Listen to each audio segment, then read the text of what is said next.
excelentísimo señor,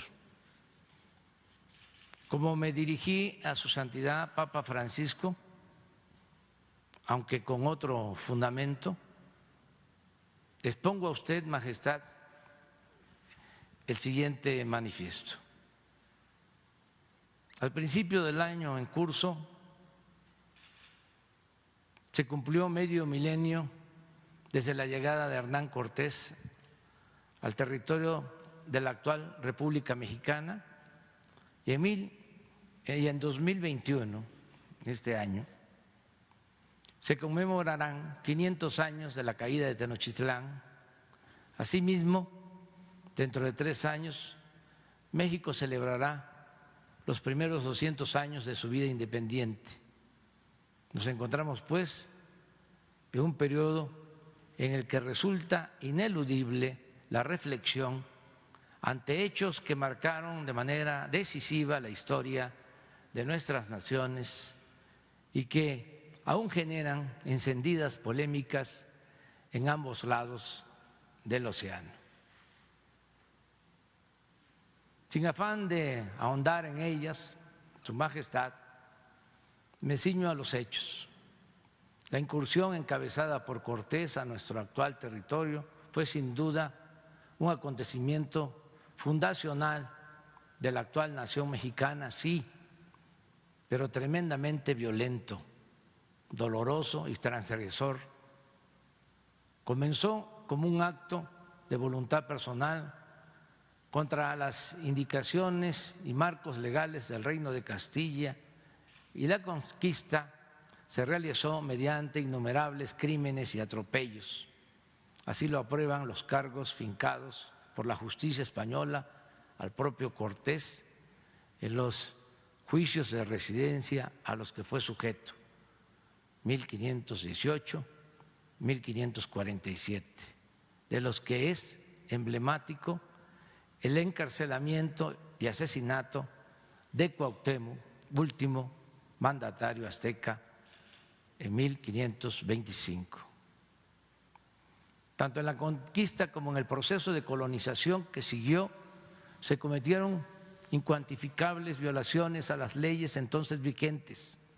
Entre las más públicas y notorias se vulneró el principio del Quinto Real, se impuso la fe y se construyeron templos católicos sobre las antiguas pirámides, y con los materiales de estas se instalaron la esclavitud y las encomiendas.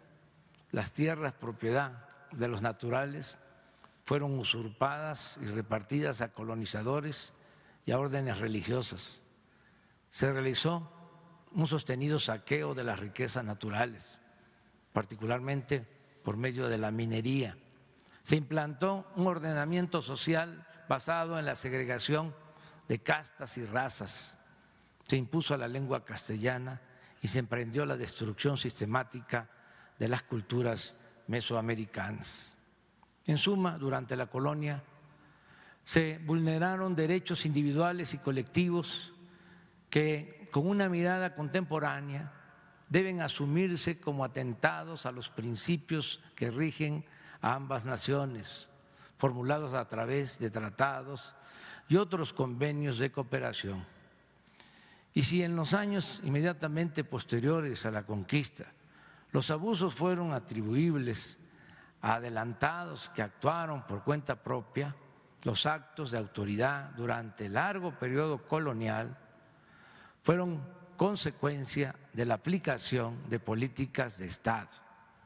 Las instituciones virreinales fueron parte de la corona española, pese a que en todo ese periodo ningún monarca peninsular visitó la Nueva España. Una vez consumada la independencia de México el 21 de septiembre de 1821, después de 11 años de guerra, de 1810 a 1821, el Reino de España intentó de manera infructuosa, aunque con grandes daños a la nación, una reconquista. Entre 1821 y 1854 envió varias incursiones militares. En 1836 se firmó el Tratado de Paz entre México y España, pero Fernando VII murió en 1833 sin haber reconocido nuestra independencia.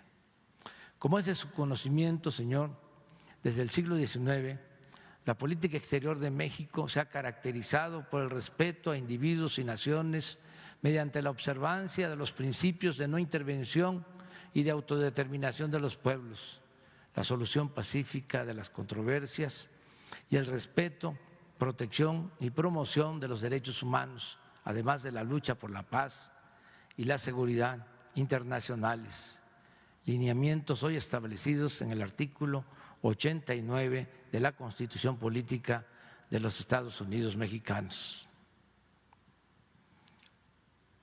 Actualmente, el Estado que presido no pide un resarcimiento del daño en pecuniario de los agravios que le fueron causados por España, ni tiene el propósito de proceder de manera legal ante los mismos. En cambio, México desea que el Estado español admita su responsabilidad histórica por esas ofensas y ofrezca las disculpas y resarcimientos políticos que convengan. Por eso, por ese motivo, Su Majestad, las actuales autoridades mexicanas elaboran un pliego de delitos que exhibirán ante el Reino de España antes de que finalice el año en curso. El 21 de septiembre de 2021, México celebrará 200 años de vida independiente.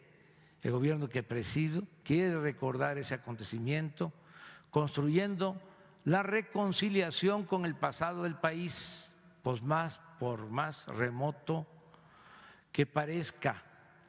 Tal fecha coincidirá con los 500 años de la caída de Tenochtitlán y el inicio de la colonia, y se establecerá el 21 de septiembre como el Día de la Reconciliación Histórica. Ese día el Estado mexicano pedirá perdón a los pueblos originarios por haber porfiado, una vez consumada la independencia, en la agresión, la discriminación y el expolio a las comunidades indígenas que caracterizaron el periodo colonial. El desagravio hará énfasis en las guerras atroces y genocidas emprendidas por el gobierno mexicano en contra de los pueblos yaqui y maya, la guerra del Yaqui en Sonora y Sinaloa y la guerra de castas en la península de Yucatán, así como en la persecución racista que sufrieron los chinos en el territorio de México durante las primeras décadas del siglo XX y en otros agravios y atrocidades que diversas autoridades cometieron contra la población. Para la nación que represento es de fundamental importancia, señor, invitar al Estado español a que sea partícipe de esta reconciliación histórica, tanto por su función principalísima en la formación de la nacionalidad mexicana, como por la gran relevancia e intensidad de los vínculos políticos, culturales, sociales y económicos que hoy entrelazan a nuestros dos países. Me alienta el propósito de superar en forma definitiva los desencuentros, los rencores, las culpas y los reproches que la historia ha colocado entre los pueblos de España y de México, sin ignorar ni omitir las ilegalidades y los crímenes que los provocaron. Con este propósito, el Gobierno de México propone a Su Majestad que se trabaje a la brevedad y en forma bilateral en una hoja de ruta para lograr el objetivo de realizar en 2021 una ceremonia conjunta al más alto nivel, que el Reino de España exprese de manera pública y oficial el reconocimiento de los agravios causados y que ambos países se acuerden y redacten un relato compartido, público y socializado